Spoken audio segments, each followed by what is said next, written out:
اذ قال اللہ یا عیسیٰ ابن مریم اذکر نعمتی علیک وعلی والدتک، جب اللہ تعالیٰ عیسیٰ ابن مریم سے کہے گا کہ میری اس نعمت کو، میرے اس انعام کو یاد کر جو میں نے تجھ پر اور تیری والدہ کے اوپر کیا تھا۔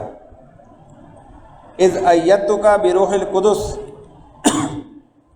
جب ہم نے تیری روح القدس کے ذریعے مدد کی، یعنی جس رسول کو لوگ یا رسول اللہ مدد کہہ کے پکارتے ہیں،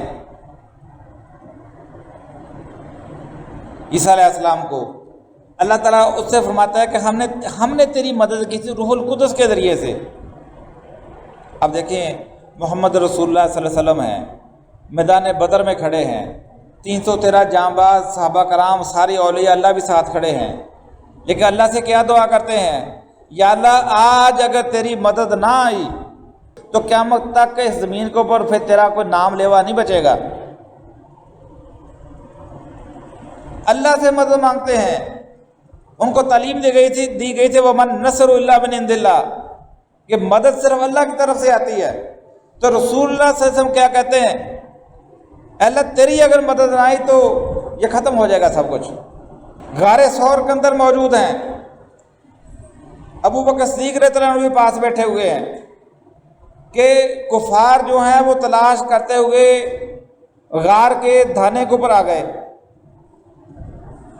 ان کے پاؤں بھی نظر آنا شروع ہو گئے۔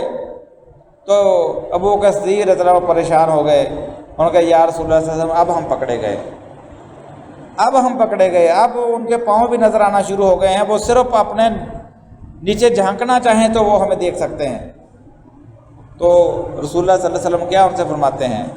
یہ نہیں کہتے ہیں کہ گھبرانے کی کوئی ضرورت نہیں، میں تمہارے ساتھ ہوں، میں اتنا بڑا اللہ کا پیغمبر ہوں، اللہ کا رسول ہوں، میں تیرے ساتھ ہوں۔ آپ نے یہ بات نہیں کہی، فرما ان اللہ معنا، ان اللہ معنا، اللہ ہمارے ساتھ ہے۔ آپ دیکھیں کہ اپنی معیت کا حوصلہ نہیں دیتے، اللہ کی معیت کا حوصلہ دیتے کہ اللہ ہمارے ساتھ ہے۔ خاندان یاسر کو قتل کیا جا رہا ہے، ان کو اذیتیں دی جا رہی ہیں، اور رسول اللہ صلی اللہ علیہ وسلم کیا فرماتے ہیں؟ اصبروا یا آل یاسر ان موعد لکم الجنہ، آل یاسر صبر کرو، تمہارے لیے جنت کا وعدہ ہے۔ یہ نہیں کہا کہ میں تو اللہ کا رسول ہوں، سب کافروں کو اندھا کر دیتے، ان کی ٹانگیں توڑ دیتے، نہیں ہوا ایسا۔ آپ اس دنیا کے اندر موجود ہیں جو سبب کے اسباب کی دنیا ہے، اگر آپ کے پتھر لگتا ہے تو آپ کے خون بہتا ہے، آپ کے کانٹا چبھتا ہے تو تکلیف ہوتی ہے، آپ کو اگر یہودیہ گوشت کے اندر زہر لگا کے کھڑا دیتی ہے تو آپ فرماتے ہیں کہ میرے پیٹ کے اندر اس طرح لگ رہا ہے جیسا زہر جو ہے پیٹ کی میری انتڑیوں کو کاٹ رہا ہے، آپ کو اسی طرح تکلیف ہوتی ہے جس طرح کسی دوسرے کو ہونی چاہیے، بشری تقاضے کے تحت وہ ساری چیزیں آپ کے ساتھ ہو رہی تھیں۔ یہی اسباب کی دنیا ہے۔ تو بہرحال اللہ تعالیٰ عیسیٰ علیہ السلام سے فرماتا ہے کہ میرے اس انعام کو یاد کرو جو ہم نے تیری اور تیری والدہ کے اوپر کیا تھا، کہ ہم نے روح القدس کے ذریعے تیری مدد کی۔ یعنی آج دنیا کے اندر عیسائی ان کو پکارتے ہیں، اللہ تعالیٰ ان سے فرماتا ہے ہم نے تیری مدد کی تھی۔ وَتُكَلِّمُ النَّاسَ فِي الْمَهْدِ وَكَهْلًا، تو نے لوگوں کے ساتھ پنگوڑے کے اندر بھی بات کی اور بڑی عمر میں بھی بات کی۔ وَإِذْ عَلَّمْتُكَ الْكِتَابَ وَالْحِكْمَةَ وَالتَّوْرَاةَ وَالْإِنْجِيلَ، ہم نے تجھے کتاب اور حکمت اور تورات اور انجیل کو ہم نے تجھے سکھایا، یعنی ہم نے تجھے سکھایا تو تجھے علم ہوا، تو عالم الغیب نہیں تھا کہ جی تجھے کانا وما یکون سب کا علم ہو، ہم نے تجھے تعلیم دی تھی اس کی۔ استخلق من الطین کہیۃ الطیر باذنی، جب تو گارے سے پرندے کی صورت بناتا تھا اور میرے حکم سے اس پر پھونک مارتا تھا تو کیا ہوتا تھا؟ وہ میرے حکم سے پرندہ بن جاتا تھا۔ وَتُبْرِئُ الْأَكْمَحَ وَالْأَبْرَصَ بِإِذْنِی، جب تو مادہ زاد اندھے اور کوڑی کو میرے حکم سے شفا یاب کرتا تھا۔ اب دیکھیں ہر جگہ اللہ تعالیٰ نے یہ کہا کہ میرے اذن سے یہ سارا کام ہوتا تھا۔ وَإِذْ تُخْرِجُ الْمَوْتَىٰ بِإِذْنِی، جب تو مردوں کو میرے حکم سے نکال کھڑا کرتا تھا۔ وَإِذْ كَفَفْتُ بَنِی إِسْرَائِیلَ عَنْکَ، جب ہم نے بنی اسرائیل کو تجھ سے روکے رکھا، بنی اسرائیل تیرے اوپر دست درازی کرنا چاہتے تھے، لیکن ہم نے ان کی پہنچ سے تجھ کو بچائے رکھا۔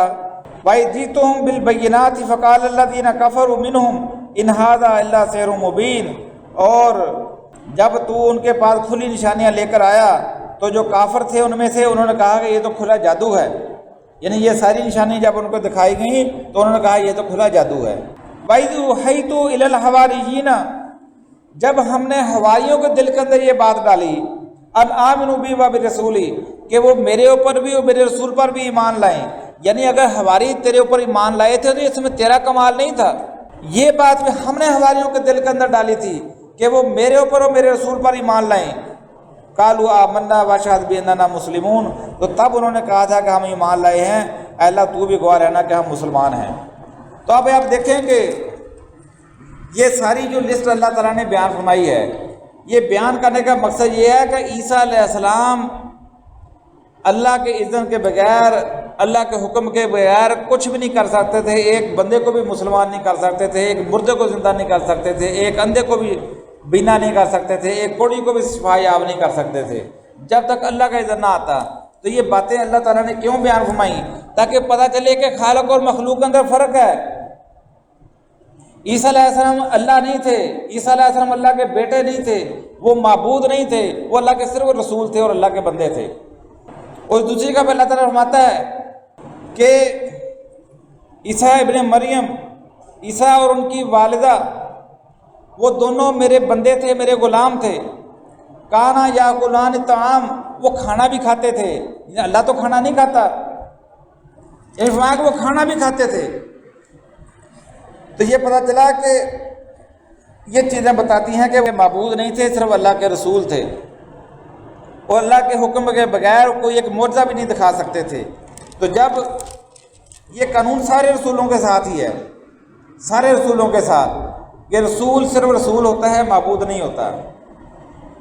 اسی لیے رسول اللہ صلی اللہ علیہ وسلم نے فرمایا تھا کہ جب قیامت کے دن مجھ سے بھی پوچھا جائے گا تو میں بھی یہ بات کہہ دوں گا کہ جو میرے بھائی عیسیٰ علیہ السلام کہیں گے کہ یا اللہ تیری ذات پاک ہے، مجھے اس بات کا اختیار نہیں تھا کہ میں لوگوں سے یہ بات کہتا کہ مجھے معبود بناؤ، اگر میں نے یہ بات کہی ہوتی تو تیرے علم میں ہوتا، کیونکہ تو میرے دل کی بات کو جانتا ہے،